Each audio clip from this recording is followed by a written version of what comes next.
everyone. My name's Jane Adams. I'm also, like Dana, in the Champlain College Emergent Media program.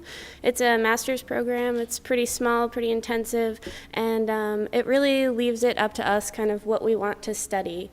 And that's what I really love about it. And so I come to you here with to introduce myself. I have the idea of impostor syndrome.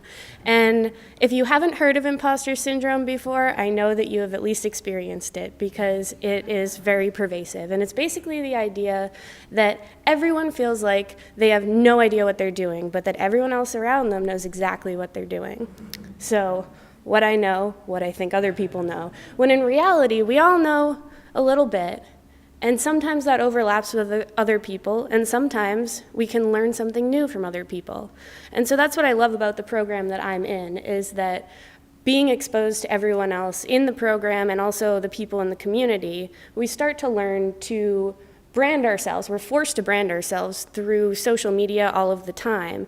And having that true human interaction and having that experimental space is what helps us kind of take a step back from that and reconsider and understand that we're not just one-dimensional. So these were two self-portraits that I've created. One was created about 2 years ago in a journal of mine when I was trying to figure out what was going wrong with my life. And I had this sort of schizophrenic break where I felt like my brain, my heart, and my body were all kind of going in different directions. And it was highly symbolic in the way that I created it. But then this program has kind of forced me to look at things in a different way and to look at the objects in my life and use them as a way of creating a self-portrait of myself. And so that's something that I want to continue to explore in the work that I've been doing.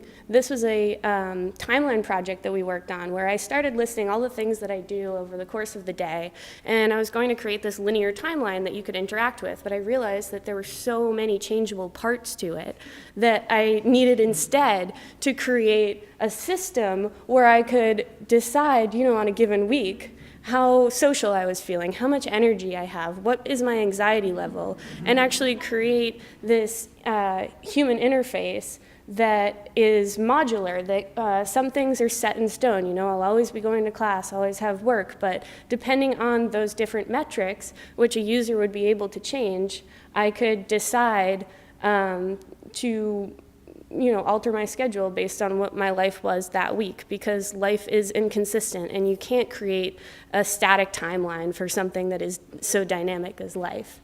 I also created these icons and mapped where I walk because I don't have a car, so I live in downtown Burlington, walk everywhere. This was another project that I was working on, dealing with the idea of solitude and environment. And this was the first comp that I had, which is so complicated that I could spend 20 minutes alone just talking about how each element is a different symbol for something else in society.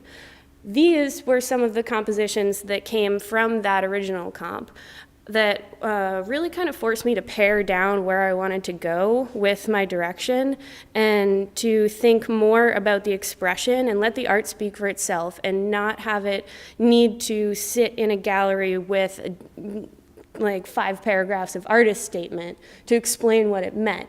I think that being in this program has made me realize that everyone's going to have their own interpretation.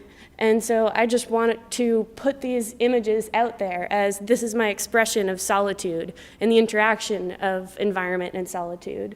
This was another piece that I did a while back that actually is really cool because it folds out. It starts in this tiny little box here, and then you fold out to the side, and then you fold up, and then up again, and it kind of grows as you unfold. But it's the lyrics to Little Boxes, that classic song, and the juxtaposition of the imagery I thought was nice. This is another project I'm working on in the master's program, which was kind of creating an interactive bar environment where everyone's always on their phones nowadays when you're in the bar, and it just really bums me out. So I thought that the best way, bars would be a good place to build community through play.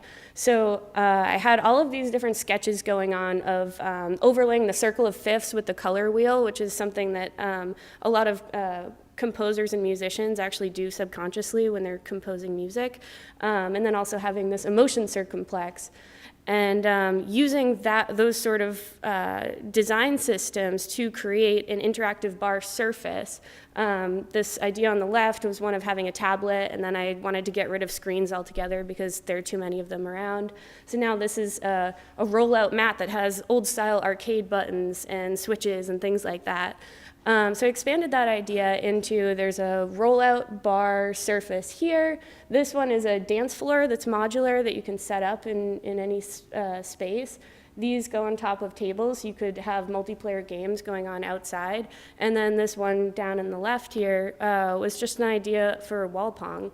So these are all things that you could make with a lot of the maker equipment that is available on the internet and also around the community these days. The generator makerspace was highly informative in my process, and just really exciting that, in theory I would be able to prototype this. And so what it comes down to is networking, and that's kind of what I want to bring this all back to with the imposter syndrome, is that none of us know what we're doing, and so we need to communicate with each other, and we need to find out what is that little piece of the Venn diagram that the other person has that you don't have, and where do you share, and how can we make the crazy amount of information out there visually accessible, and how can we make it work for us and work for the communities that we live in. So I hope that you guys leave here and take a look at what Burlington has to offer, take a look at the Emergent Media program, talk to people.